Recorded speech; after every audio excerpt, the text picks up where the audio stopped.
Today, we're doing a deep dive into the investment case for IDFC FIRST Bank.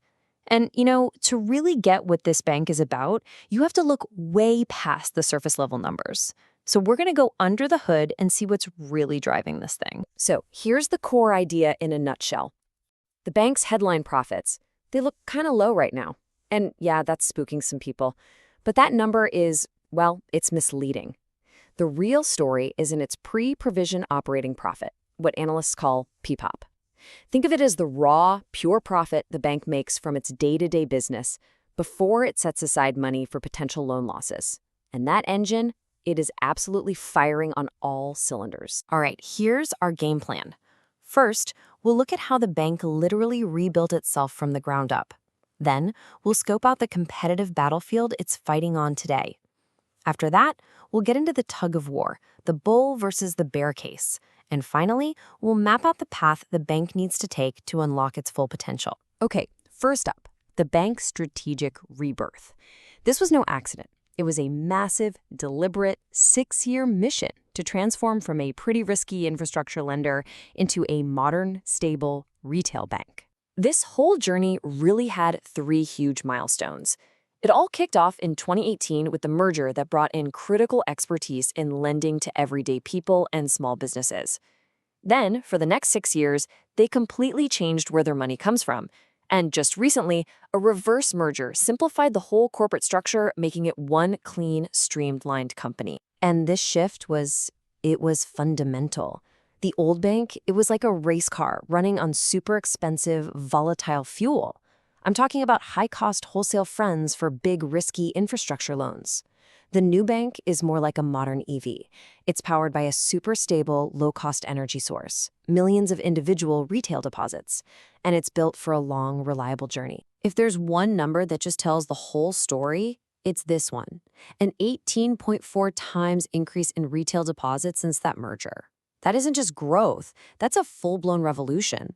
It let the bank systematically replace over 52,000 crore rupees of expensive, shaky debt with low-cost, super stable customer funds. So the bank's got this brand new engine.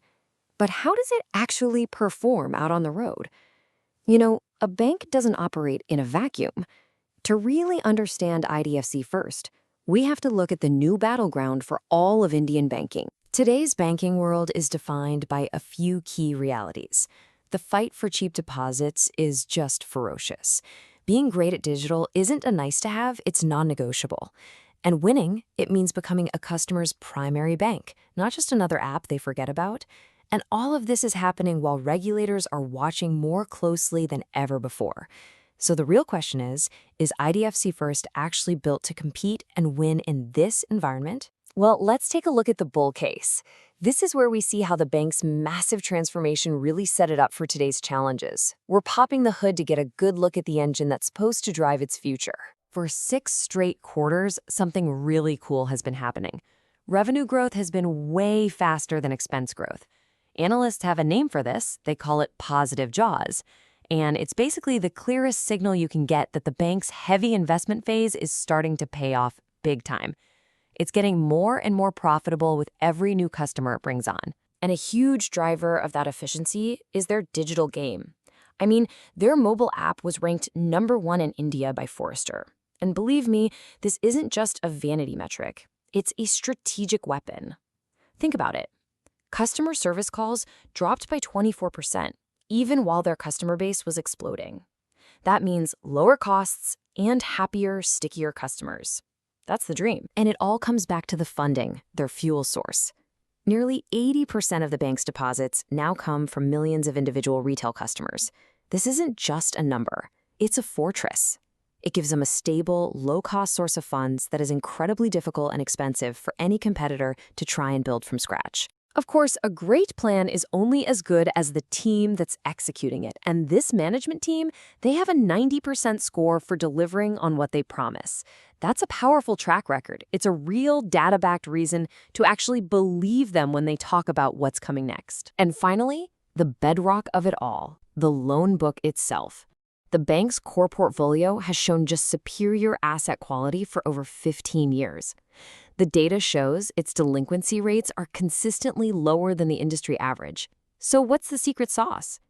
It's a disciplined underwriting model that's obsessed with a borrower's actual cash flow, not just what their qualifications look like on paper. All right, but it's not all smooth sailing. A credible analysis has to look at both sides of the story. So let's talk about the headwinds and the real investor concerns that are weighing on the bank's valuation right now. Okay, here's the number one concern for investors, hands down: return on equity, or ROE. See, to fuel all this growth, the bank recently raised a lot of capital. And while that was necessary, it temporarily crushed its ROE. For fiscal 25, it's projected at just over 4%. Meanwhile, a top-tier peer like ICICI Bank is churning out 18%. That is a massive, massive gap. So this is the essential tug of war for the stock right now. On one side of the rope, you have these powerful long-term drivers, like operating leverage and PPOP growth, pulling the value up. But on the other side, you got these short-term drags pulling it down, like that ROE dilution and pressure on its net interest margin. The analysis here actually quantifies these forces, and it suggests the upside drivers have a bit more pull. So, this brings us to the absolute critical question, right? We see the short-term pain, and we see the long-term potential. How on earth does the bank get from here to there? And this brings us to the final act, the path to re-rating. This is where we connect all the dots and see the projected journey back to the kind of high-teen returns that the market loves to reward. Now, these are the bank's own projections, but notice the multiplier effect here. While the loan book is set to grow quite a bit by fiscal 28, look at the core engine, that PPOP. It's projected to double. That's the operating leverage we talked about. And it means the final profit after tax could grow by more than 4 times. That's the raw power of this new model. This journey really happens in 3 distinct phases. Fiscal 26 is the year of recovery, just absorbing the last of those headwinds. Then, fiscal 27 is all about acceleration, when that operating leverage truly takes over and starts driving profit. And this all culminates in fiscal 28, the optimization phase, where this mature, efficient model is expected to deliver a really significant step up in all those profitability metrics. So what's the final verdict from this whole analysis? It's a potential re-rating of plus 0.65 times on the bank's price-to-book multiple.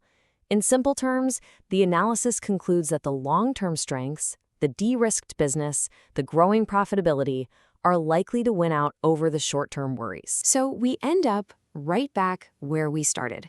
The bank spent 6 long years rebuilding its engine. It de-risked its entire model, and now its balance sheet is refueled and ready for growth. The transformation phase, it's over. So the question now shifts to the market and to every single investor. Are you on board for the next phase of the journey?